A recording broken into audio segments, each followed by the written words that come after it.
Can a budget model mountain bike satisfy the needs of an average mountain bike rider? Last summer, I decided it was time for an upgrade after doing about 4 years on my previous mountain bike. I had a carbon fiber YT Capra that has served me well, but it was time for a change. Typically in the past, I'd found myself gravitating towards the higher spec carbon fiber models, or when I'd rent one, I'd always go for the high-end models. But this time, I wanted to try something different.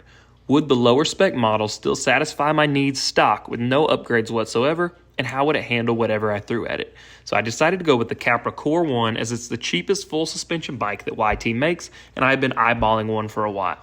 I know there will be plenty of people out there that see this and they say, what type of budget mountain bike costs several $1,000s?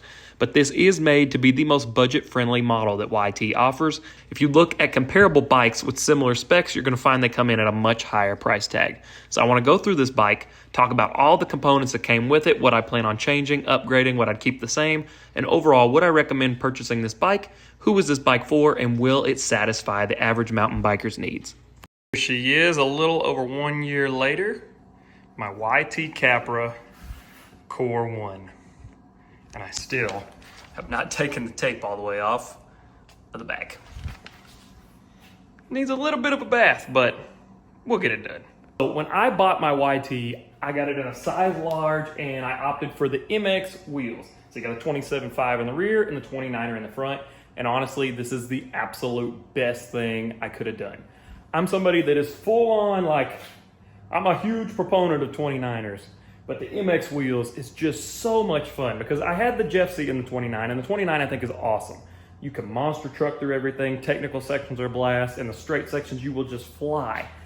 But you do sacrifice a little bit in terms of the 29er jumps slightly different than a 27.5 wheel does. It's like the 29er wants to go low and long, and the 27.5 gives you a whole lot more pop. So I feel like this bike jumps just so much better, and then also just the ability to really get low and lean into the corners. You can take corners so much faster with this 27.5 and the 27.5 in the rear. And this was something I wanted to do for the Capra. I wanted to try to mullet my Capra actually, and I never did. And so now that I'm on this is an absolute blast to ride. I can say you really do get the best of both worlds. If you haven't done the MX wheel yet, and you're on the fence, definitely give it a go. Otherwise, I'm still full, I love 29ers. I still think they're awesome. But for just pure fun, this thing is a beast, and it's just so much fun.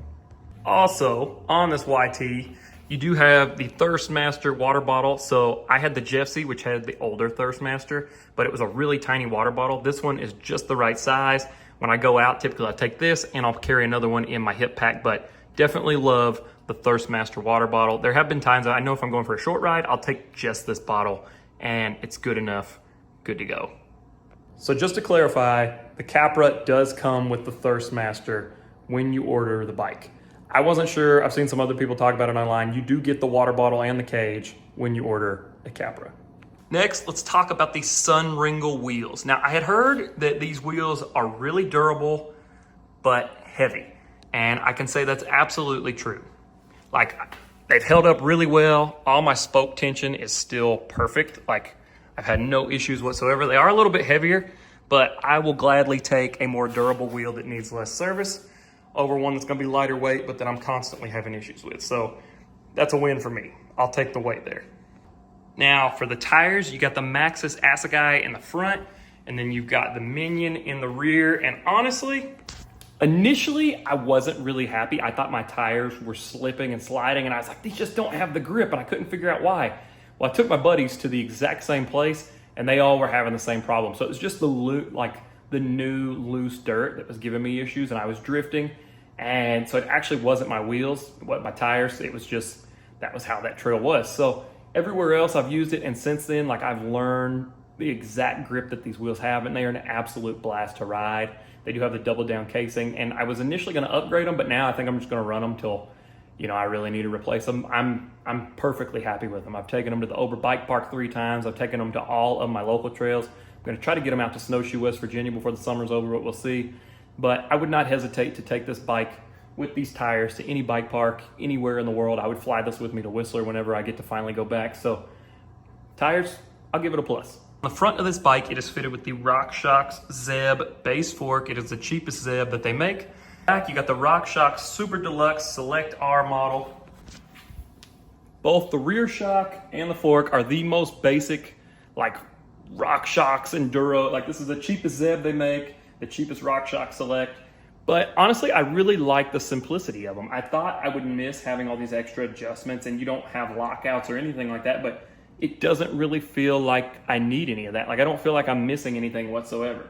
And I actually really enjoyed the simplicity of it. You just get it set up. I got it set to go. I run 20% sag both in the rear and in the front. And I use the RockShox settings on their website. I'll link that down below. I think I have it in my original video. I use that to get my base settings dialed in, and then I tweaked it a little bit from there. I'm running like 240 PSI in here to get that 20% sag. I weigh about 170, and then plus my gear, you know, a little bit more.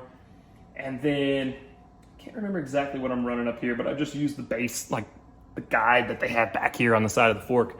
And I set that pressure up, and then like I said, the rebound and all that, I set up using their calculator, and I've tweaked it a little bit, but it rides really, really well. It is basic. You don't have all the fancy knobs and dials, but honestly, once you get it set up, I'm really, really happy. It's been a fun bike in every condition and every type of terrain. I leave it in the same settings, whether I took it to the bike park or whether I'm going to do a climb at my local trails. Like there's one climb, it's like 15 minutes. Leave it the same, and it hasn't disappointed me yet.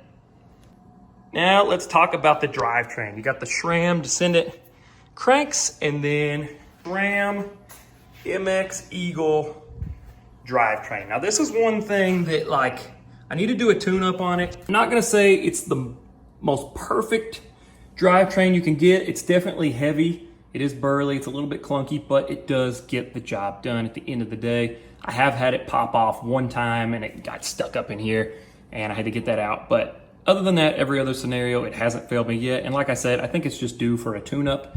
It's a little clunky, not the fastest, smoothest, or most responsive, but it is gonna get the job done. It's gonna get you up where you need to go. I haven't tuned it once in a year, and now it is to the point where I need to because I can't get these top two gears. But other than that, it's been pretty much maintenance free and it's done the job, so I'll take it. As far as the cockpit goes, you got the E13 handlebars and an E13 stem. I just found this to be a really comfortable setup, like straight out of the gate. I might tweak it in the future just, you know, to change the aesthetics of it if I really wanted to. Like I'd like to get more oil slick components like I got for my pedals, but honestly, it's just a very comfortable setup and I don't really mind it whatsoever. You got the ODI motion grips. I've used these grips on many bikes in the past. They're not the most, like, they get the job done.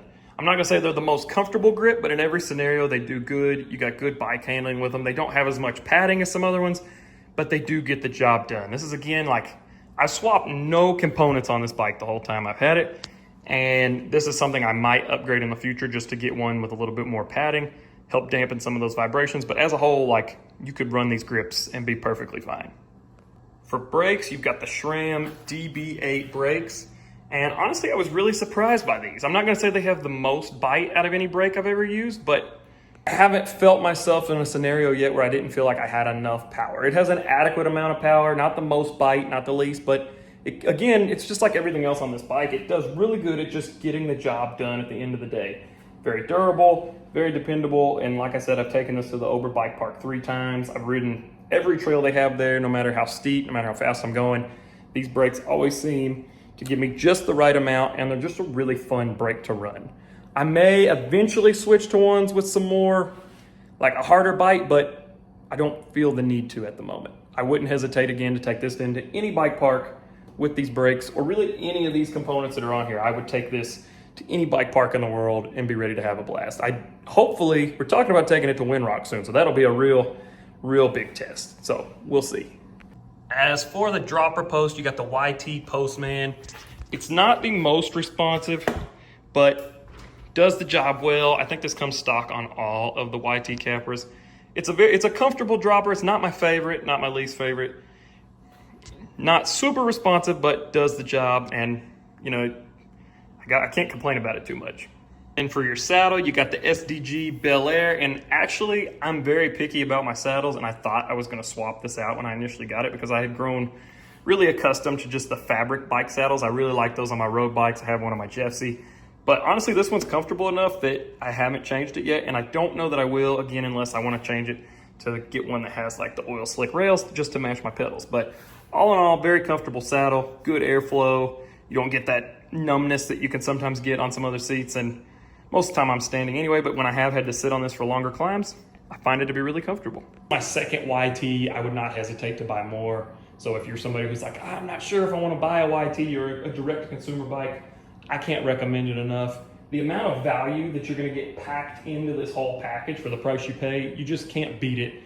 Like, you can't get a bike this similarly spec'd from any other brand, at this cheap, unless you do go with a direct-to-consumer brand like Propane, YT, Canyon, something like that. You're going to get just a way better overall package for a fraction of the cost, which is going to allow you to travel more, go to more bike parks, see new trails, do all that, which I'm all about. Like, get the bike that's going to do the job and then have the extra money to go have these experiences with the bike. Because what's the point in spending all that money on a bike, but then you can't take it anywhere to enjoy it?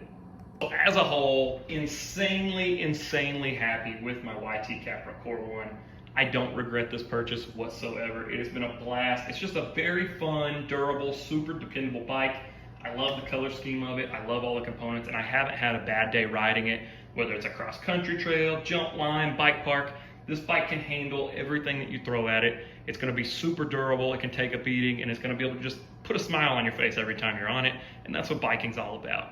I think this can absolutely satisfy the average mountain bike rider, or even someone at a higher skill level. If you wanna get real nitpicky, again, like if I wanted to upgrade one thing on it, the drivetrain would probably be the first thing, but you can leave this as is and you're gonna have a good time, and it's not gonna let you down no matter where you take it. Like I said, I would not hesitate to take this to Whistler, Windrock, anywhere. I want to get this bike everywhere I can because I just have so much fun riding it. If you are on the fence, the Capra is definitely a great bike. I think this is a bike for somebody who's looking for one that's durable, dependable, maybe not the lightest, but they just want a bike that can take a beating and it's going to stand up to every type of trail imaginable. In terms of, like, I rode the Jeff C and now I have the Capra. The Capra is a little more downhill oriented and a little more jump oriented. We're getting more trails popping up around our local trails that have just more advanced features, or you pedal up and then the real ride is for the descent. And so that is why I went with this. The Jeff C's better at being a well-rounded, kind of like a jack of all trades. The Capra does prioritize the descents, but if you don't care to carry that extra weight up, you're gonna definitely be rewarded on the descents down. If you have any questions about this bike, I love it. I will be more than happy to help you down in the comments below. Thank you guys for checking this out. So yes, a year and a half later, the YT Capra Core 1 will satisfy the average mountain bike rider. Oh!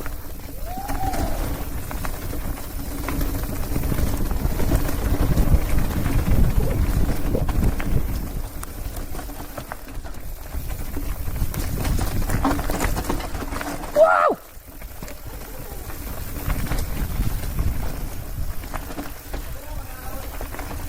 Keep going.